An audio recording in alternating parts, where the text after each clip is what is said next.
सुनील, सारी तैयारियां हो गई है। मैंने वृद्ध आश्रम के सारे पेपर तैयार करवा लिए हैं। कमला ने अपने पति सुनील के पास बैठते हुए कहा। अच्छी बात है, लेकिन कमला, फिर भी एक बार और सोच लो। क्या माँ को वृद्ध आश्रम भेजना ही आखिरी विकल्प है? सुनील ने ठंडी और गहरी सांस लेते हुए कहा। सुनील, अब इन बेकार की बातों का कोई फायदा नहीं। हम लोग कल सुबह ही तुम्हारी माँ को छोड़ने वृद्धाश्रम चल रहे हैं। मैंने वृद्धाश्रम के प्रबंधक से मिलकर सारी फॉर्मेलिटी पूरी कर दी है। कमला सुनील की भावनाओं की परवाह किए बगैर ही बोली। अब जब तुमने ठान ही लिया है तो फिर मैं क्या कहूं? करो जो तुम्हारी इच्छा है।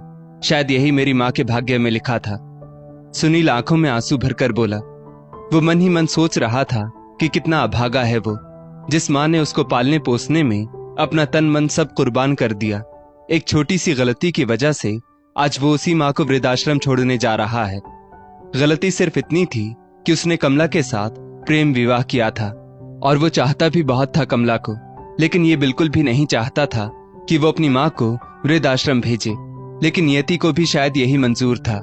जब से उसकी शादी हुई थी तब से उसकी माँ पद्मा जी और कमला के बीच वक्त बेवक्त अनबन ही होती रहती। सुनील जब ऑफिस से आता तब कमला अपने दुखों का पिटारा खोलकर बैठ जाती। सुनील भी इन सब परिस्थितियों से बहुत दुखी हो गया था। ना माँ समझना चाहती थी और ना ही कमला। यही सब चलते चलते सुनील और कमला के परिवार में एक बेटा भी हो गया था। अगर पद्मा जी पोते को कुछ टोक देती तो भी कमला उनसे भिड़ जाती, और अगर कमला उसको मारती पीटती तो पद्मा जी कमला को उल्टा सीधा सुना डालती। सुनील तो सचमुच दो पाटों के बीच में पिस रहा था। ना वो माँ को छोड़ सकता था और ना ही पत्नी को।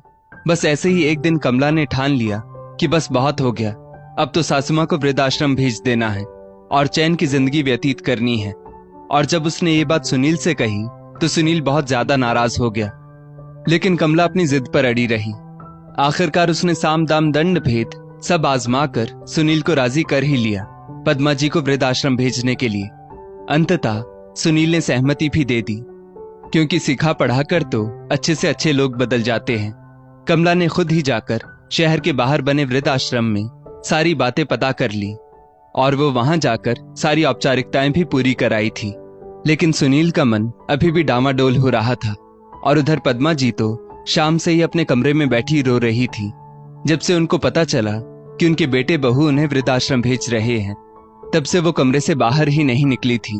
अब जब अपना ही दामन खोटा हो तो किसी और के बारे में क्या कहें, और वैसे भी बहू के आते ही बेटा तो पराया हो ही जाता है। ये तो बहुत सुन रखा था उन्होंने।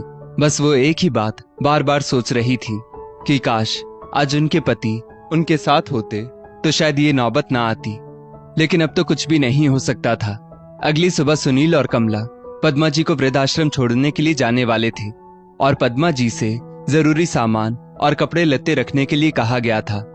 पद्मा जी ने रात का खाना भी नहीं खाया, जबकि कमला उनके खाने की थाली रख कर चली गई थी।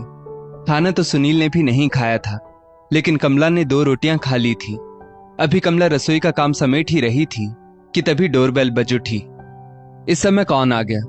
कमला चौंक पड़ी, क्योंकि रात के लगभग 9 बज रहे थे। सुनील, दरवाजे पर देखो, इस समय आखिर कौन आ गया? अरे मम्मी जी, पापा जी, आप लोग। सुनील ने जैसे ही दरवाजा खोला, सामने अपने सास ससुर को देखकर वो चौंक पड़ा। सुनील, कौन है? कमला ने अंदर से ही पूछा। कमला, मम्मी जी और पापा जी आए हैं, सुनील ने उन दोनों के हाथ से बैग लेते हुए कहा। मम्मी पापा इस समय अचानक? अब तो कमला बहुत जोरों से चौंक पड़ी और तुरंत ड्राइंग रूम में आ गई। मम्मी पापा, आप लोग यहाँ इस तरह अचानक? कोई फोन नहीं, कोई मैसेज नहीं? कमला आश्चर्य से बोली। अरे क्या अपनी बेटी के घर बिना फोन या सूचना के नहीं आ सकते? कमला की माँ कौशल्या जी ने कहा। अरे मम्मी, ऐसी बात नहीं है। चलिए आप लोग आराम से बैठिए, मैं आप लोगों के लिए गर्मा गर्म चाय लाती हूँ। आप लोग सफर में थक गए होंगे। कमला ने अपनी झेप को मिटाते हुए कहा, लेकिन मन ही मन वो डर भी रही थी कि कहीं उसकी पोल ना खुल जाए, क्योंकि उसके मम्मी पापा दोनों ही बहुत सिद्धांतवादी थे। हाँ हाँ भाई, चाय तो जरूर पियेंगे, लेकिन समधन जी कहाँ हैं? वो कहीं दिखाई नहीं पड़ रही। शायद अपने कमरे में सोने के लिए चली गई होंगी। कमला के पापा सत्यदेव जी ने इधर उधर देखने के बाद पूछा। पापा जी, आप सही कह रहे हैं, मम्मी अपने कमरे में ही हैं। सुनील ने कमला का चेहरा निहारते हुए कहा। चलिए समधन जी से वहीं पर मिल लेते हैं, कौशल्या जी ने कहा। अरे आप लोग यहीं बैठिए, हो सकता है कि मम्मी जी सो गई हो, कमला ने डरते डरते कहा। अरे हो सकता है कि वो अभी जग रही हो, चलिए उनसे मिलकर आते हैं। कौशल्या जी भी सत्यदेव जी के साथ पद्मा जी के कमरे की ओर चल पड़ी। अब तो कमला का चेहरा एकदम से फक पड़ गया, क्योंकि उसने तो अपने मम्मी या पापा से जिक्र भी नहीं किया था कि वो अपनी सासू माँ को वृद्धाश्रम में भेजने की तैयारी कर चुकी है। चलो सुनील बेटा, समधन जी के पास चलें। और दोनों लोग पद्मा जी के कमरे में पहुंच गए। अरे समधन जी, आपने कमरे में इतना अंधेरा क्यों कर रखा है? सत्यदेव जी ने पद्मा जी के कमरे में घुप अंधेरा देखकर कहा। लेकिन सुनील ने झट से आगे बढ़कर उनके कमरे की लाइट जला दी। पद्मा जी एकदम से चौंक पड़ी उन लोगों को सामने देखकर, और पद्मा जी का आंसुओं भरा चेहरा देखकर कौशल्या जी और सत्यदेव जी भी चौंक पड़े। अरे समधन जी, आप रो रही हैं, आखिर क्या हो गया? क्यों रो रही हैं आप? और आपके सामने खाने की थाली ऐसे ही रखी हुई है, शायद आपने अभी तक खाना भी नहीं खाया। कौशल्या जी और सत्यदेव जी दोनों ही पति पत्नी पद्मा जी को इस हालत में देखकर चौंक पड़े। जरूर दाल में कुछ ना कुछ तो काला है। कुछ नहीं पापा, बस ऐसे ही, मम्मी जी तो बस ऐसे ही परेशान होती रहती हैं। चलिए आप लोग बाहर बैठकर चाय पीजिए, पीछे से कमला आवाज लगाते हुए बोली। कमला, पहले सच सच बताओ कि आखिर बात क्या है? समधन जी रो क्यों रही हैं? और समधन जी के पास ये सामान क्यों बंधा हुआ रखा है? कौशल्या जी ने सख्त लहजे में कमला से पूछा। कुछ नहीं मम्मी, बस मम्मी जी तीर्थ यात्रा पर जा रही हैं, इसीलिए उन्होंने अपनी पैकिंग की है, कमला ने सफेद झूठ बोलते हुए कहा, लेकिन चेहरा उसका एकदम स्याह पड़ा हुआ था। कमला, कुछ तो भगवान से डरो। पापा जी, मम्मी जी, मैं आपको सब कुछ बताता हूँ। कमला ने मम्मी को वृद्धाश्रम भेजने की तैयारी कर ली है। मैंने इसे बहुत समझाने की कोशिश की, लेकिन मेरी तो कुछ चली ही नहीं, इसीलिए मैं भी इसका साथ देने के लिए लाचार हो गया। कमला ने इसका आप लोगों से कुछ भी जिक्र करने के लिए साफ मना किया था। सुनील ने मौका देखकर बेझिझक अपनी बात रख दी। क्या? कौशल्या जी और सत्यदेव जी दोनों ही बहुत बुरी तरह से चौंक पड़े। सुनील फिर बोला, पापा जी, मम्मी जी, मेरी मम्मी बूढ़ी हो गई है, उनकी सेवा करनी पड़ती है कमला को। बात बात पर वो कमला को समझाती है, जो कि कमला को टोकना नजर आता है।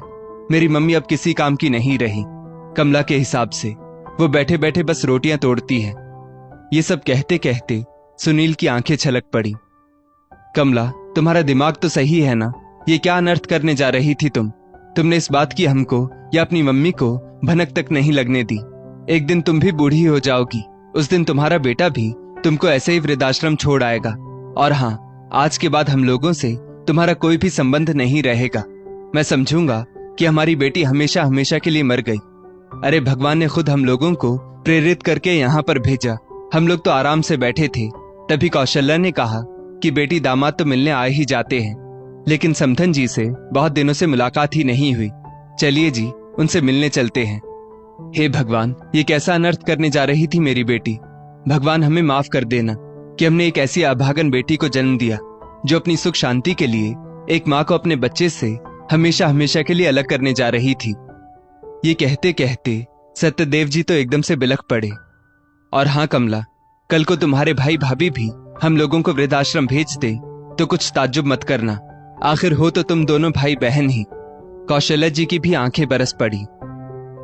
चलिए जी, यहाँ से वापस चलते हैं और साथ में समधन जी को भी ले चलते हैं। कम से कम हम लोगों के साथ रहेंगी तो घर परिवार तो साथ रहेगा। चलिए उठिए समधन जी। कौशल्या जी पद्मा जी का हाथ पकड़कर उन्हें उठाने लगी। मम्मी, माफ कर दीजिए मुझे, मैंने सचमुच बहुत बड़ा पाप किया है। मैंने सुनील को मम्मी जी की कसम देकर अपना साथ देने के लिए तैयार कर लिया, लेकिन मैं अहंकार में भूल गई कि कल को मेरा बेटा भी बड़ा होगा और मुझको भी इसी तरह से घर के बाहर निकाल देगा। कमला की तो अब हालत ही खराब हो गई। माफी हम लोगों से क्या मांगती हो? माफी मांगनी है तो समधन जी से मांगो, तुमने उनका दिल दुखाया है। माफी सुनील जी से मांगो जो तुम्हारी कसम के बंधन में बंध गए। कौशल्या जी तमक कर बोली, मम्मी जी, मुझको माफ कर दीजिए। मैंने कभी भी आपको एक सास का दर्जा नहीं दिया, लेकिन अब आप मेरा विश्वास कीजिए, मैं बिल्कुल आपकी बेटी बनकर रहूंगी। कमला ने अपना सिर पद्मा जी के चरणों में रख दिया। उठो कमला, अगर सुबह का भूला शाम को घर आ जाए तो उसे भूला नहीं कहते। पद्मा जी ने कमला को उठाकर अपने सीने से लगा लिया। सुनील, तुम भी मुझको माफ कर दो। कमला सुनील के आगे हाथ जोड़कर खड़ी हो गई। कमला, मुझको तो अपनी माँ और पत्नी दोनों ही चाहिए, इसलिए माफी की क्या बात, जब मेरी माँ मेरे साथ ही रहेंगी। इससे बड़ी खुशनसीबी की बात तो और कोई मेरे लिए हो ही नहीं सकती। सुनील ने सरलता पूर्वक कहा। मम्मी और पापा, आप लोग भी मुझको माफ कर दीजिए। और हाँ, फिर मत कभी कहिएगा कि मेरी बेटी हमेशा हमेशा के लिए मर गई। कमला रोते हुए अपनी माँ और पापा से बोली, बेटा, आज तो जो भी हुआ वो हुआ, लेकिन आइंदा कभी इसकी पुनरावृत्ति नहीं होनी चाहिए। इस बात का वादा करना होगा तुमको, और तभी हम लोग तुमको माफ कर पाएंगे। कौशल्या जी और सत्यदेव जी ने तटस्थ शब्दों में कहा। मैं वादा करती हूं कि अब कभी भी ऐसा पल नहीं आएगा, कमला ने सबसे वादा करते हुए कहा। और कुछ ही देर बाद वहां का माहौल अच्छा हो गया और फिर सबने साथ मिलकर खाना खाया। अंत भला तो सब भला। दोस्तों, इस स्टोरी को लेकर आपकी क्या राय है, नीचे कमेंट करके जरूर बताइएगा। और ऐसी ही और भी बेहतरीन वीडियोस के लिए हमारा पेज जरूर फॉलो करें। धन्यवाद।